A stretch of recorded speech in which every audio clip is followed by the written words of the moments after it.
Boruto Chapter 27 review. Now, this chapter was a good chapter, much like the last 5 chapters. If you guys haven't read it yet, I highly recommend you guys read it. You can check my Twitter for the link if you guys want to. But before I start the review, I want to tell you guys, I'm pretty much not going to be showing you guys a lot of the pages of the chapter, mainly because channels are pretty much getting deleted for that. People are getting strikes and stuff. So I'll probably try to add a lot of fan art that really resembles a lot of the panels that was in the manga, so you guys aren't completely left out in the dark. But about this chapter really focused on Boruto and Kawaki, but really coinciding as a duo, like as brothers. As you guys know, in the last chapter they were like completely fighting each other. Same thing in this chapter, but in this chapter they kind of had a conversation. They weren't like completely after each other's necks, and ironically it started off with them actually fighting. Now, it started off in the morning. Boruto and Kawaki first woke up. You know, when you wake up, one of the first things you want to do is use the bathroom, and Kawaki and Boruto had the same idea. They both wanted to use the bathroom, so they met at the bathroom, and surprisingly Naruto was in the bathroom, so neither of them could go in there,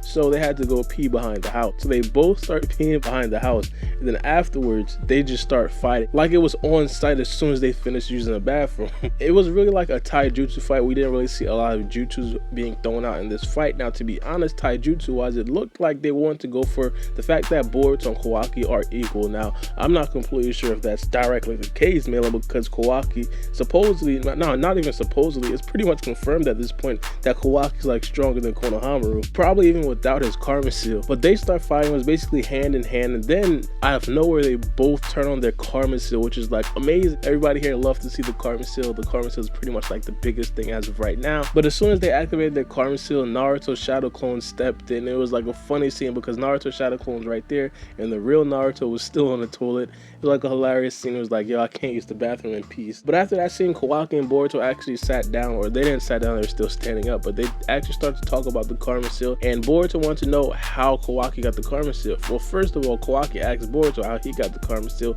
because at this point Kawaki is still kind of confused. As you guys know, the only people that he knows that has the karma seal is in the Kata organization, which is the organization that Kawaki was basically raised in. And Boruto told him exactly how he got it. He beat this guy named Momoshiki Otsutsuki, and next thing you know, he had this seal on his hand, which is actually accurate. Now, Kawaki had a totally different story. Now, the story that he told Boruto is that he was in a lab with Jigen, and Jigen, he looks like he has like 60,000 karma seals. You guys see right here. And I posted this on Twitter. I said, yo, it looks like he killed like 100 Otsutsuki members, and that's fact. Now, it's not only that, Kawaki was in a test tube, and it wasn't just Kawaki in a test tube, it was multiple other kids in test tube. Now, I'm not completely sure how much people Jigen actually tested for this.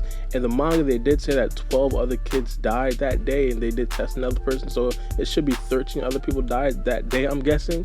But it was multiple more. I'm pretty sure you guys know back when we did see a flashback of Kawaki when he was much younger. He walked into the laboratory for the first time, and there were already kids up there basically waiting to get the karma seal injected into them or something like that. It looks like it didn't work for any of them. Now, here's the thing about Kawaki. It did work for Kawaki. I don't know why it worked for Kawaki. We don't know exactly the details yet. As of right now, we just think it's chance that it works for Kawaki, but it is confirmed that Kawaki did not kill an Otsutsuki member. So all those theories about Kawaki possibly killing Tonetti, Kawaki possibly killing Urashiki Otsutsuki, is completely false. It's out of there. It's not feasible anymore. And that's really a surprise for me, honestly. But here's how Jigen basically did it. Now, these guys are basically in like test tube bag, and they have wires going through it. Now, the wires are coming from a bucket, and Jigen dips his hand into that bucket, and then I'm guessing the karma is just injected into the person, and if they survive, they get the karma seal, and if they don't survive, they just die. And it's just that simple. Now, Kawaki, as I said, he survived somehow, but Jigen basically treats Kawaki like he's his treasure now. As you guys know,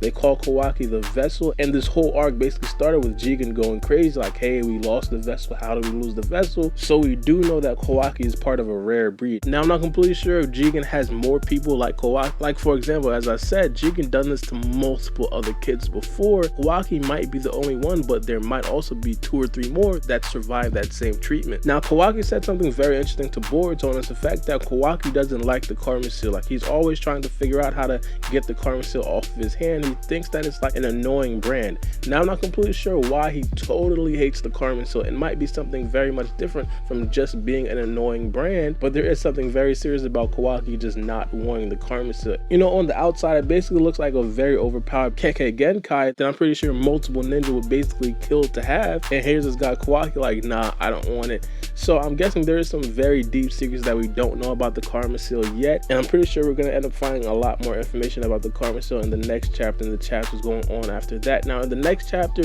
we should expect to see Kawaki and Naruto bonding. It did end off with Naruto and Kawaki talking, and then Naruto told Kawaki like, hey, let me show you something. So the next chapter is 1000% going to be based on Naruto and Kawaki. Now I didn't cover everything in this review right here because the video would probably be like 20 minutes if I did, so I will definitely be making a lot more videos about this chapter, and I hope you guys stay tuned for that. It's multiple things. There's a theory that Boruto could possibly pass on his Karma Seal to Naruto. There's a theory that Naruto could just steal Boruto and Kawaki's Karma Seal and pretty much be completely overpowered. I have no idea, but let me know what you guys think about this chapter in the comment section below. I highly recommend you guys go read it if you guys haven't, because again, I can't really put panels in my videos, so let me know what you guys think. It's been your boy Barbie, and we out.